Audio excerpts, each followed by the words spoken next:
Hello. Last year I realized I no longer need motivation to do things.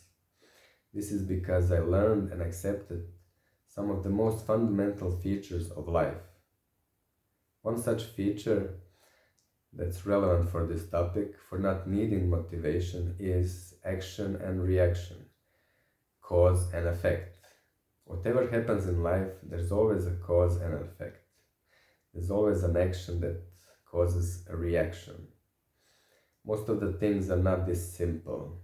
One action may bring many consequences, or many actions bring one or more consequences. We might not able to see them all or understand them, but they are still happening all the time. So there's no reaction without an action. These two things are linked. They are together, inseparable. And I started to seeing them as such. This is what created transformation in me. Seeing them as one, accepting them as one. Now, many things we do in life we don't like doing. We are doing it with resistance. We are pushing ourselves to do it. And motivation helps because it helps us push through our resistance.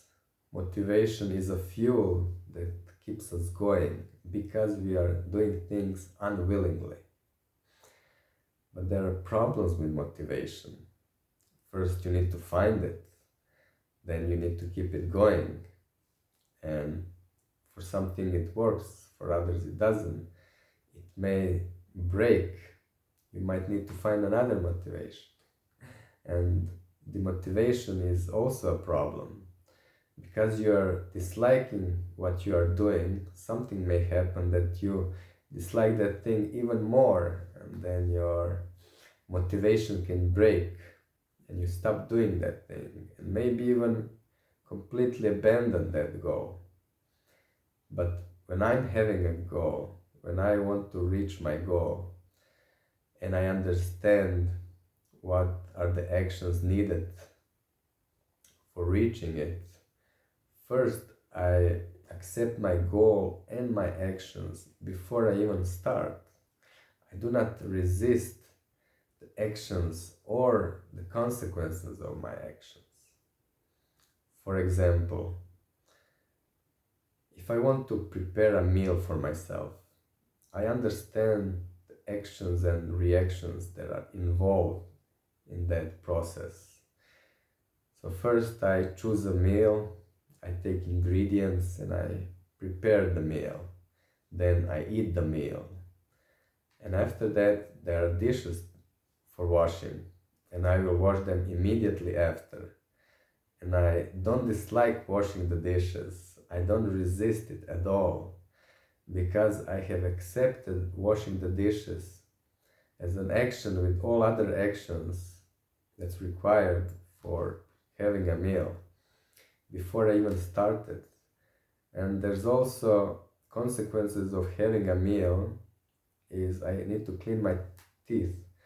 So after having a meal, I floss my teeth if necessary. And I see all those four things as one.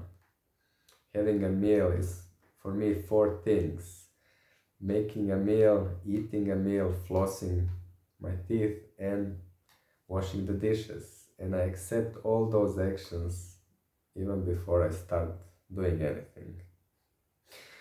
Another bigger example: if I have a goal of having a strong and healthy body, I will think what is required for that to get to that goal and to keep it. And the first thing to do it for that is to take full responsibilities for all my actions, because it all depends on me. Others may make suggestions what to do, but I need to make everything. And after I choose certain actions, certain exercises, certain diets, fixing my sleeping schedule, abandoning some unhealthy habits, I will try to implement them. I will experiment with them and see how they fit with my body and with my schedule and my personal preferences. And again, even before starting, I will accept all my actions so that I don't do it with resistance. And later, I will observe the results of my actions and see if I'm satisfied. Do I need to change something, find something else? But I will not do anything with resistance, because doing it with resistance is doing it while suffering. And I know the best way to do things is with no resistance, with no complaining, with no disliking, because then you will have more chance to success, you will be able to think more clearly, your body will feel better, the quality of work you're doing will be better, and you will be able to calmly observe your actions, and you will be able to learn more because of that. So I often remind myself that healthy action brings healthy consequence, and that's fair. So one of the healthiest actions for us is, I think, body in motion. And I know this because of my own experience. I know how I feel when I'm doing some physical activity and later after that. And even if I do it too much, if I overdo it, or if you work too much, work physical activities, it's better to have too much physical activities than too little. It's much better for us, for our body. So healthy action brings healthy reaction, but also unhealthy actions bring unhealthy consequences. And that's also fair. You might not like it, but that's how things work. So if you're having trouble accepting healthy actions that are needed for your healthy goals, maybe you should first start to fully accept your unhealthy actions and their consequences. So next time, before you are engaging in an unhealthy habit, try to remind yourself of the consequences of that habit. And if you're able to accept consequences of that, you will have more chance to drop that unhealthy habit.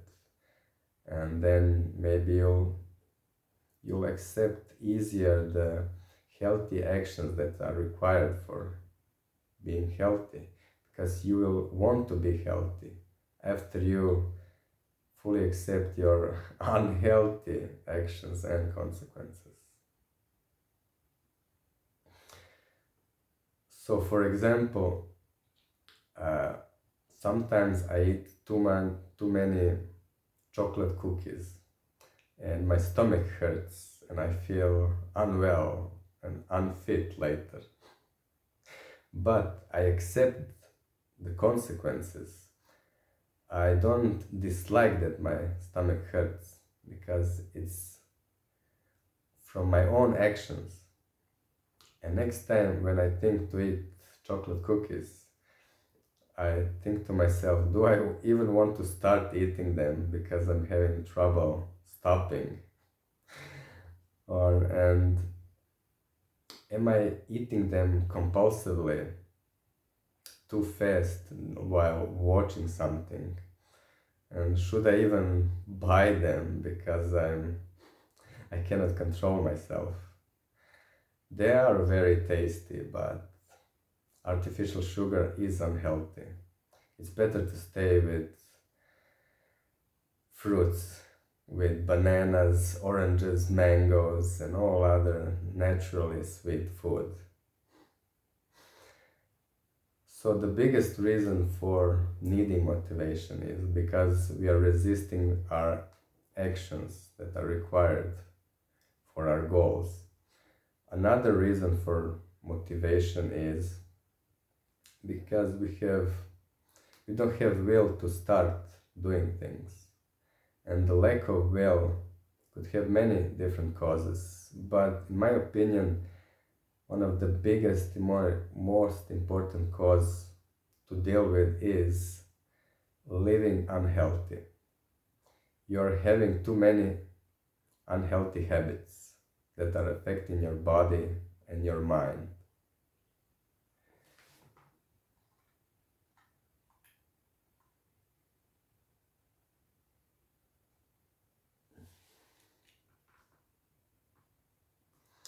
I would try to suggest at least fixing your sleeping schedule and improving your sleep. And the best thing to do with that is after you eat, don't go to sleep immediately. Wait for it for at least 3 to 4 hours. This is because of digestion. Body needs a lot of energy to digest food. It's the second biggest spender of energy. And if your body digests food while you are awake, if it digests most of your food while you are awake, it will need less to spend when you are sleeping, and your body will be able to rest more and you will feel better in the morning. But don't believe my words, try it for yourself. Try it and observe your body and your mind. And try to connect healthy actions and reactions and unhealthy actions and reactions. And if you can, try not labeling them as such, as healthy or unhealthy. Just see them as actions and reactions. And I do that. And that keeps me away from disliking and resisting. And then I'm able to see more details. I'm able to see more actions and reactions. That's all. If you think this video was interesting and useful, share it with someone. Thank you for listening, and remember, the best way to do things is with no complaining and no resistance. And then you will not need any motivation.